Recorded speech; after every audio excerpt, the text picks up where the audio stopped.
আপনি কি জানেন, প্রেমের প্রতীক হিসেবে পরিচিত তাজমহল নিয়ে আজও চলছে বিতর্ক। ইতিহাস, গুজব আর রাজনীতি সব মিলিয়ে এই সৌন্দর্যের স্থাপনাটি যেন রহস্যের এক পসরা। তাজমহল ভারতের এক অসাধারণ সৌন্দর্যের স্থাপনা, যেটি পৃথিবীর 7টি আশ্চর্যের একটি। কিন্তু শুধু সৌন্দর্যের জন্যই নয়, এটি মাঝে মাঝে বিতর্কেও পড়ে যায়। ভারতের আগ্রা শহরের এই স্থাপনাটি নিয়ে সাম্প্রতিক সময়ে কিছু প্রশ্ন তুলেছেন বিজেপি নেতা রজনীশ সিং। তিনি মনে করেন তাজমহলের নিচের বন্ধ কক্ষে হিন্দু দেবতাদের মূর্তি থাকতে পারে। তাই তিনি আদালতের কাছে অনুরোধ করেছিলেন এসব কক্ষ খুলে তদন্ত করার জন্য। তবে এলাহাবাদ হাইকোর্ট তার এই আবেদন বাতিল করে দিয়েছে। রজনীশ সিং যে কক্ষগুলোর কথা বলেছেন সেগুলো তাজমহলের নিচের দিকের ঘর বা ভূগর্ভস্থ কক্ষ। এই কক্ষগুলোর বিষয়ে গবেষণা করেছেন অস্ট্রিয়ার ইউনিভার্সিটি অফ ভিয়েনার অধ্যাপক এবা কচ। তিনি মোগল স্থাপত্য নিয়ে বিশেষজ্ঞ এবং তাজমহল নিয়ে তার গবেষণা করেছেন। গবেষণার সময় তিনি এসব কক্ষ এবং আশেপাশের এলাকা ঘুরে দেখেছেন, সাথে ছবিও তুলেছেন। এই ভূগর্ভস্থ কক্ষগুলো মূলত এক ধরনের তাহখানা। মোগল আমলে গ্রীষ্মকালে ঘর ঠান্ডা রাখার জন্য এমন কক্ষ বানানো হতো।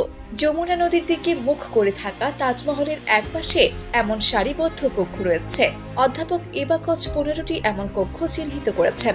এর মধ্যে কয়েকটি চতুষ্কোণ, আবার কিছু কক্ষ 8 কোণা আকৃতির। তিনি বলেন, একসময় সম্রাট শাহজাহান, তার স্ত্রী ও অন্য অতিথিরা যখন এখানে ঘুরতেন তখন এসব কক্ষে আলো বাতাস প্রবেশ করত। একসময় সম্রাট শাহজাহান, তার স্ত্রী ও অন্যান্য অতিথিরা যখন এখানে ঘুরতেন তখন এসব কক্ষে আলো বাতাস প্রবেশ করতেন। কিন্তু এখন কক্ষগুলো বন্ধ থাকায় আর আলো ঢোকে না। এই ধরনের ভূগর্ভস্থ গ্যালারি মোগল স্থাপত্যে সাধারণত দেখা যায়। যেমন পাকিস্তানের লাহোর দুর্গেও এমন পানির ধার ঘেঁষে বানানো অনেক কক্ষ রয়েছে। তাজমহলে সম্রাট শাহজাহান নৌকায় করে যমুনা নদী পার হয়ে প্রবেশ করতেন। ভারতীয় সংরক্ষণবিদ অমিত বাগ বলেন, তিনি বছর 20 আগে তাজমহল ভ্রমণে গিয়েছিলেন এবং তখন দেখতে পান একটি সুদৃশ্য বারান্দা যা শেষ হয় এক প্রশস্ত চত্বরে। তার মতে এই পথে হেঁটেই সম্রাট যেতেন স্ত্রীর সমাধির দিকে। ইতিহাসবিদ রানা সাফভি জানান, আগ্রায় বন্যা হওয়ার আগে অর্থাৎ 1978 সাল পর্যন্ত এসব নিচের কক্ষ সাধারণত দর্শনার্থীদের জন্য খোলা ছিল। কিন্তু বন্যার পানিতে কিছু কক্ষে কাদা ঢুকে পড়ে, কিছু জায়গায় ফাটল ধরে। এরপর থেকেই নিরাপত্তার কারণে ঘরগুলো বন্ধ রাখা হয়, তবে মাঝে মাঝে সংস্কারের জন্য খোলা হয়। তাজমহল নিয়ে প্রচলিত রয়েছে বহু কল্পকাহিনী। কেউ বলেন শাহজাহান আসলে সাদা মার্বেলের বদলে কালো তাজমহল বানাতে চেয়েছিলেন। কেউ বলেন এটি এক ইউরোপীয় স্থপতি তৈরি করেছিলেন। অনেক পশ্চিমা গবেষক মনে করেন মুসলিম সমাজে নারীদের স্থান এত নিচু ছিল যে এমন কোনো রাজা স্ত্রীকে স্মরণ করে এত বিশাল স্মৃতিসৌধ বানাতেন না। কিন্তু তারা ভুলে যান যে ইসলামী ইতিহাসে অনেক মহিলার জন্যই স্মৃতিস্তম্ভ রয়েছে।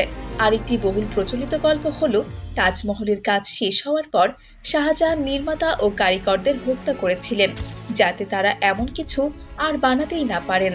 যদিও এর কোনো প্রমাণ নেই, তবুও পর্যটক গাইডরা এই গল্প বলতেই থাকেন। ভারতে বহুদিন ধরে একটি বিশ্বাস রয়েছে যে তাজমহল আদতে একটি শিব মন্দির ছিল।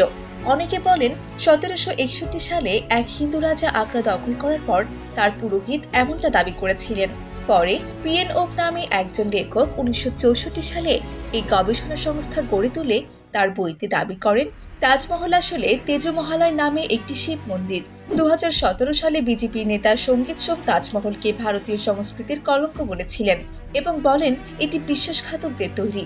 সম্প্রতি বিজেপির আরেক নেতা দিয়া কুমারী বলেন, সম্রাট শাহজাহান এক হিন্দু পরিবারের জমি দখল করে এই তাজমহল বানিয়েছিলেন। তাজমহল শুধু প্রেমের প্রতীক নয়, এর ইতিহাসও নানা আলোচনার কেন্দ্রবিন্দু। অনেক গল্প, বিশ্বাস আর মিথের সঙ্গে জড়িয়ে গেছে। তবে ইতিহাসবিদদের মতে সত্যটা জানা দরকার নির্ভরযোগ্য উৎস থেকে, কল্পনার ওপর নয়।